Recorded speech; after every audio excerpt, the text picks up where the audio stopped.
Este próximo domingo, tercero de Cuaresma, contemplaremos en el Evangelio la escena en la que Jesús expulsa a los vendedores del templo. Moisés, la ley, había establecido cómo debían de ser los sacrificios que los judíos debían ofrecer a Yahvé en el templo. Los sacrificios de animales, cómo tenía que ser la res, el buey, el cordero, la paloma, cómo tenía que vestir el sacerdote, qué había que hacer con la sangre. Eran sacrificios representativos, representaban a quien ofrecía aquello, representaban el arrepentimiento, el pecado, que uno renunciaba a él y lo sacrificaba allí. Sin embargo, eran sacrificios muy externos y que, por tanto, facilitaban el formalismo, el realizar un gesto externo y, sin embargo, el corazón continuara pegado al pecado. En esto incurrió efectivamente Israel. Y el Señor, que ve el corazón de las personas, cuando llega al templo y ve aquel gran mercado de cientos de puestos de animales y de cambios de moneda, había que pagar con la moneda oficial del templo, y por tanto había que cambiar los estercios o los denarios, y ve a aquellos animales que la gente compraba, vendía, sacrificaba, pero continuaba como antes. El Señor, para denunciar aquella hipocresía, aquel formalismo, toma unas cuerdas, hace un azote y expulsa a aquella gente. Bueno, han pasado 2000 años y este formalismo y esta hipocresía es una constante histórica, no es evitable, se reproduce constantemente de formas distintas. San Juan Pablo II escribió: una fe que no se hace cultura es una fe no plenamente acogida, no totalmente pensada, no fielmente vivida. La fe, el cristianismo, genera necesariamente costumbres, normas, estructuras coyunturales, históricas, que no están unidas necesariamente al núcleo de la fe. Y hay que estar, en la Iglesia de estar constantemente vigilante para purificarlas cuando pierden su vitalidad, cuando se formalizan, cuando ya no son medios sino que se convierten en fines. El Papa Francisco, en este momento de cambio, de tan potente cambio cultural en el que nos encontramos y de secularización general, ha indicado en la exhortación apostólica Evangelii Gaudium, en los números 34 a 49 muy particularmente, que invito a releer, ha sugerido algunos criterios para esta purificación, para que la Iglesia adopte una actitud misionera y sea de nuevo significativa en este momento. Y, por ejemplo, sugiere en esa exhortación centrar el anuncio en lo esencial, que es el amor salvífico de Dios manifestado en Jesucristo por su muerte y su resurrección. O también predicar con proporcionalidad, o sea, darle el protagonismo que le corresponde a la gracia sobre la ley o a la virtud de la caridad sobre las otras virtudes. O también profundizar en la comprensión de la palabra de Dios, de la revelación, con libertad, sin miedo. Seguir profundizando en ese tesoro. O renovar el lenguaje de la evangelización para hacerlo comprensible en nuestro momento. Se trata de divulgar. Cualquiera que se dedique a la educación sabe hasta qué punto esto requiere entender bien las cosas, que no está al alcance de todos. No se trata de banalizar, sino de hacer comprensible la novedad de la fe, lo que la fe tiene de incomprensible en la mentalidad de nuestro momento histórico. O también propone el Papa revisar las costumbres que no estén ligadas al núcleo de la fe y que ya no sirven al propósito de la evangelización, que en su momento fueron medios, pero que ahora ya son más bien estorbos.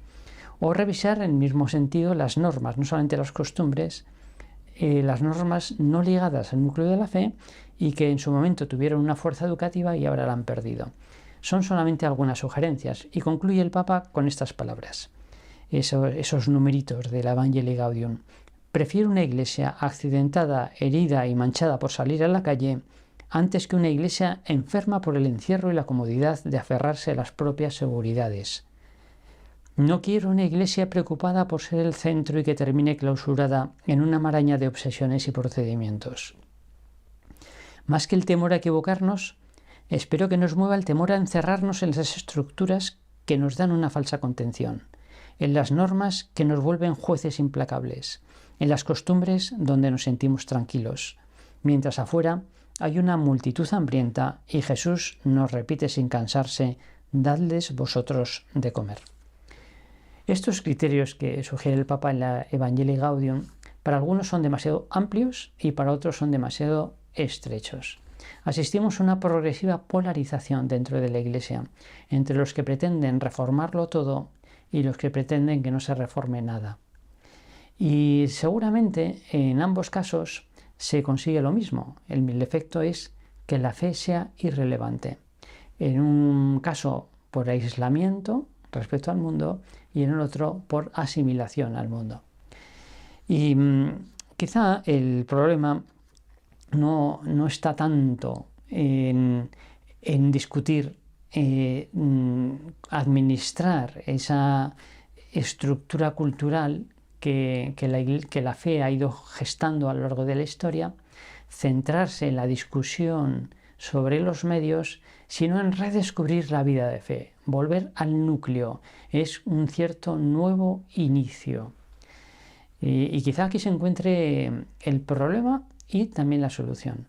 Pasar de una discusión de estructuras, normas, costumbres, que no son esenciales, sino que son históricas y coyunturales y que tienen su valor, no son menos, pero tampoco son más que medios, a centrarse en la fe, en la relación personal con Cristo y procurar revivirla de manera íntegra, en toda su radicalidad, y dejar que genere nuevas estructuras, normas y costumbres adaptadas a nuestro momento cultural.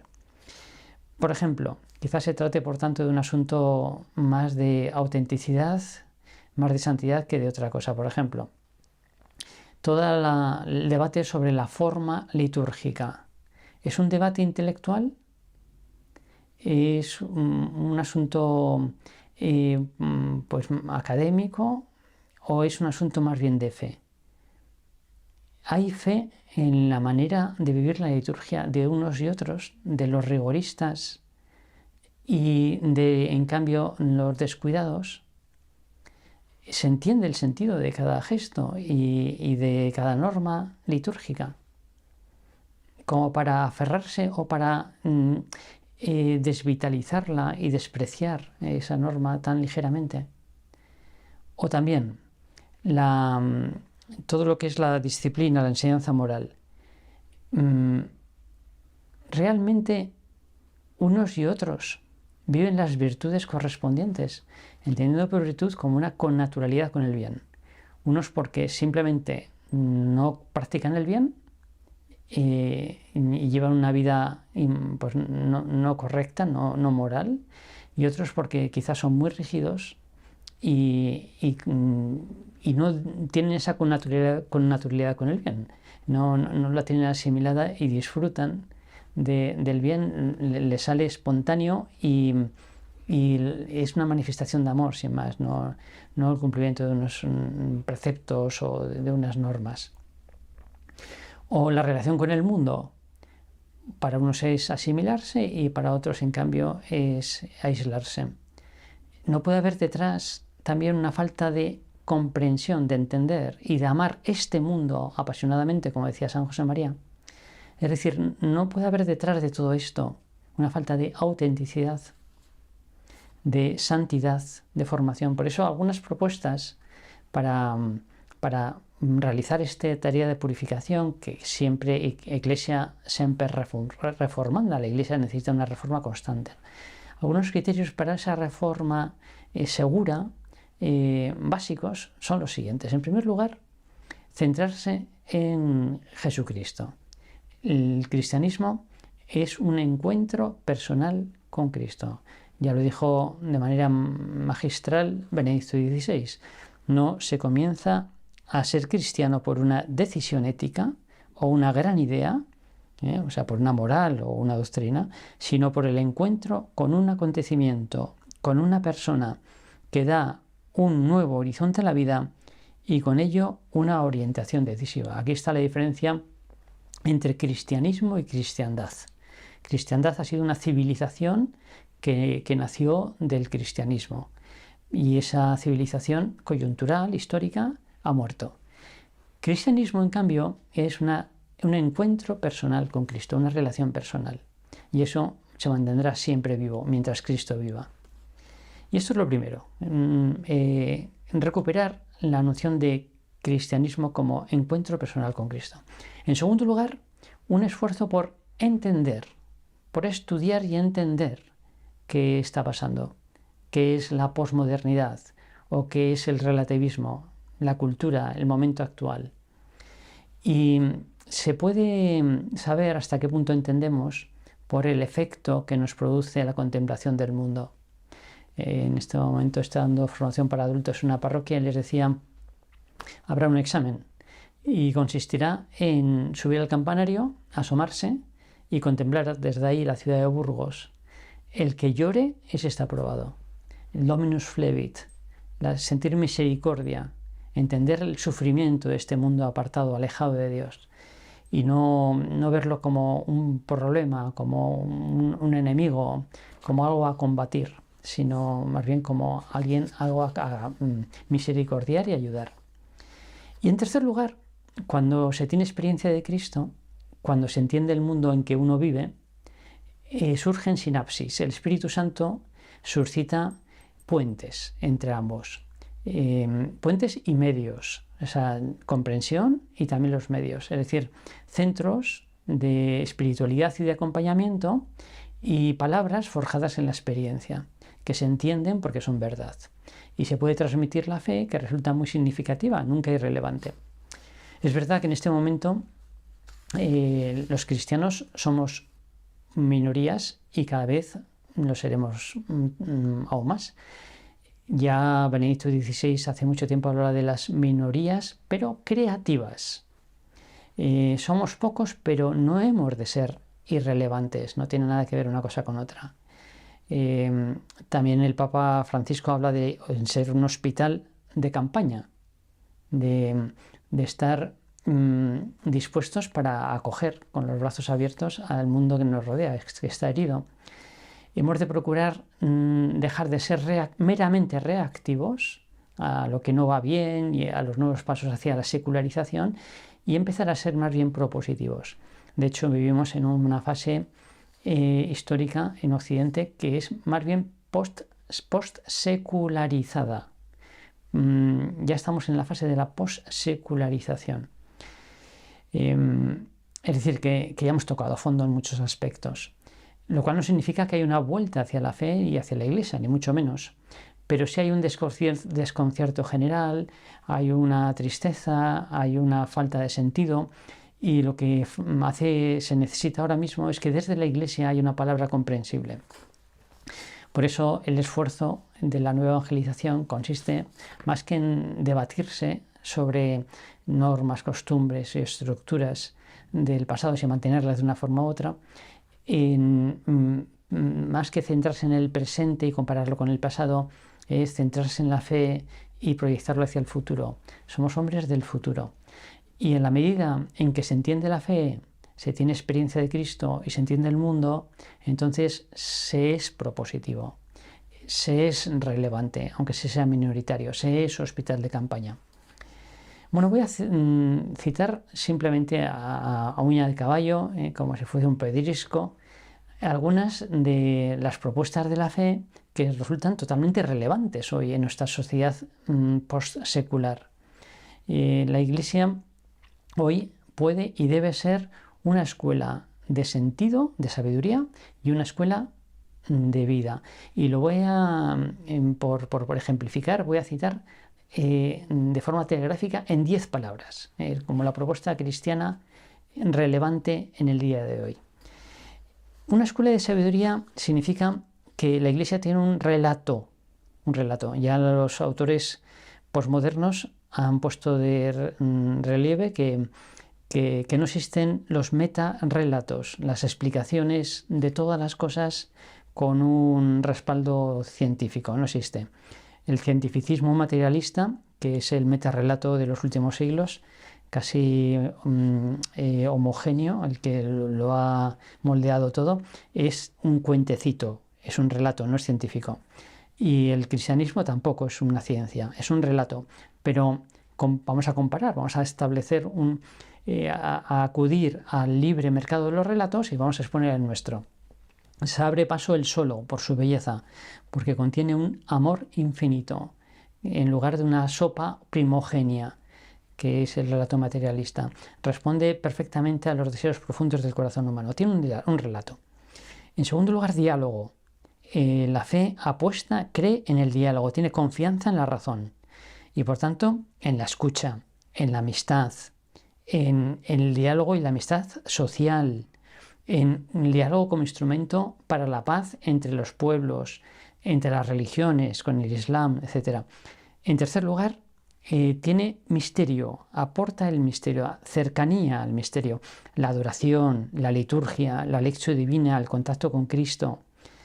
En cuarto lugar, la contemplación, es decir, que el cristianismo tiene un ofrecimiento de la capacidad de convertir toda actividad en fin, o sea, en amor. Dejar de buscar ansiosamente medios para conseguir fines posteriores. La tecnología, que los padres y los profesores hoy no saben muy bien cómo educar a sus hijos en el uso de la tecnología, tiene mucho de esto. Si todos son medios, si no hay fines que valgan la pena, el medio mejor que tenemos es el tecnológico. Pero si hay actividades, como es cualquier cosa convertida en amor, que tienen un fin en sí mismo, los medios se relativizan, se ponen al servicio de ese fin. Uno puede ser feliz cuando trabaja, cuando descansa, cuando está en el campo, cuando utiliza internet, cuando está con los demás, en el sufrimiento, en el placer. Las acciones inmanentes, convertir en amor, que son un fin en sí mismas, convertir todo en amor. También la Iglesia ofrece esperanza. Esperanza porque tiene una escatología, un sentido para el sufrimiento, una esperanza de justicia, habrá juicio, premio y castigo. En fin, relato, diálogo, misterio, contemplación, esperanza son como algunos hitos de esta escuela de la sabiduría. Pero también la Iglesia ha de ser una escuela de vida, es decir, que ofrece un fundamento a la dignidad de la persona como nadie. El hombre es querido por Dios hasta la última gota de su sangre. La dignidad del hombre es sustancial, no accidental. No es digno por su sexo, no es digno por su raza, es digno por ser hombre. No es algo accidental y por tanto la diversidad, la diferencia, no es que sea un valor en sí mismo, lo que es un valor es la persona. O el fundamento de la bioética o de la libertad de la persona frente al Estado. En fin, todo eso viene de la dignidad fundamentada en Dios. Somos queridos cada uno de nosotros por Dios hasta la última gota de su sangre. O también el amor. La Iglesia tiene una propuesta de amor fuerte, del que surge un matrimonio y una familia. Un amor sano, que llena, que es fecundo, que da continuidad y hace sostenible el mundo y la sociedad. O también la caridad, que no es un amor cualquiera, es el amor de Cristo. Es el redescubrir el valor del servicio, de la gratuidad, del acompañamiento. Hoy que padecemos una pandemia de soledad, hay 5 millones de hogares unipersonales, o las personas que están en situación terminal, o los inmigrantes que están desarraigados, la caridad. O también la responsabilidad, en lugar de vivir con una mentalidad subvencionista, buscando constantemente el estar asistenciales, dependiendo del Estado, ser responsables, compromiso con el bien común, una nueva imaginación de la caridad, descubrir las bolsas de pobreza, no solamente material, sino también espiritual que hay en el mundo y socorrerlas. O finalmente la ecología, un estilo de vida austero, lento, sostenible, respetuoso, dignidad, amor, caridad, responsabilidad, ecología, son también algunas claves de esta escuela de la vida a que está llamada la Iglesia hoy. Bueno, en definitiva, y voy terminando, se trata de que caer en la cuenta de que crisis, estamos en un momento de crisis en la Iglesia y en el mundo, crisis no es sinónimo de irrelevancia, no tiene nada que ver. Y la crisis está ahí, pero hemos de ser una minoría relevante. La plenitud de la Iglesia está por delante. Ya hace muchos años Romano Guardini escribía: nuestro puesto está en el porvenir. Todos han de buscar posiciones allí donde corresponde a cada uno. Es preciso que brote una nueva humanidad de profunda espiritualidad, de una libertad y una vida interior nuevas. Y tiempo después, el año 69, el profesor Joseph Ratzinger escribía: la Iglesia de mañana será pequeña y en gran medida tendrá que comenzar desde el principio. Ya no podrá llenar muchos edificios construidos en tiempos de esplendor.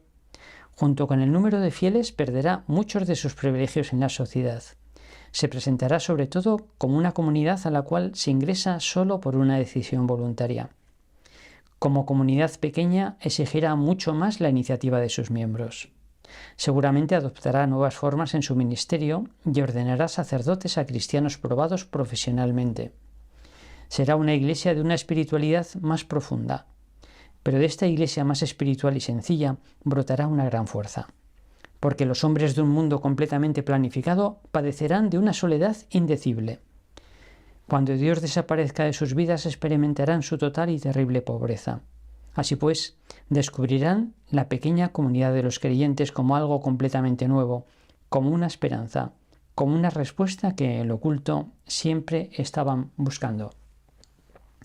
Y todavía después, allí detrás del telón de acero, en el año 1990, un sacerdote, el padre Men, que moriría asesinado por la KGB ese año, escribe: solo hombres limitados pueden pensar que el cristianismo ha llegado a su plenitud, que se constituyó por completo en el siglo IV según algunos, en el siglo XIII según otros, o en otros momentos. En realidad, el cristianismo apenas ha dado sus primeros pasos, unos pasos tímidos en la historia de la humanidad. Muchas palabras de Cristo siguen siendo incomprensibles para nosotros. La historia del cristianismo no ha hecho más que empezar. Todo lo que hizo en el pasado, lo que ahora llamamos historia del cristianismo, no es más que el conjunto de intentos, unos desacertados, otros frustrados, de aplicarlo. La Iglesia con la evangelización no pretende sobrevivir. La Iglesia ofrece a Cristo porque es imprescindible para que el mundo tenga futuro. Y estamos en un momento de crisis que tiene que ser un momento de purificación para una evangelización. Tenemos por delante el descubrimiento de la vocación laical. Esta es la bomba atómica que tiene la Iglesia en sus manos. Salimos de estamos todavía inmersos en ello, en un clericalismo de milenios o de 1000 y pico años, y vamos hacia el descubrimiento finalmente de lo que Cristo trajo, que es la santidad para todos, la llamada universal a la santidad, de los padres, de las madres, de los profesionales, un banquero, un deportista, un publicista, un portero de un edificio, un comunicador de internet, da igual, todos santos. Y esto no ha pasado nunca antes, y con el progreso también material, la Iglesia tiene la oportunidad de ser muchísimo más incisiva y llegar a difundir su mensaje de una manera mucho más pura y capilar que nunca. Pero estas crisis mundiales son crisis de santos, decía San José María. Los grandes reformadores son siempre los santos. Por eso hemos de mirar la santidad de nuestros formadores y reformadores. Mirar su santidad para darles o no crédito. Mirar su santidad es ver su espiritualidad. Ojalá pudiésemos mirar así discretamente, cómo ese profesor de teología o ese obispo o ese sacerdote celebra privadamente su misa, ver su espiritualidad, su fe, ver sus razones, es decir, analizar exigentemente sus argumentaciones, ver hasta qué punto enlazan con la fe o son construcciones puramente racionalistas o más bien afectuosas o afectivas, pero no tienen consistencia, y ver sus virtudes. No necesariamente sus votos, pero sí sus virtudes de pobreza, de castidad, de obediencia. Y cuando todo eso coincide, aquella persona no es un maestro, es un testigo. Y como decía Pablo VI, es creíble. Lo dijo de una manera pues, más sencilla, más divulgativa, una periodista conocida hace unos años en un congreso, cuando afirmaba que la fe se transmite por envidia.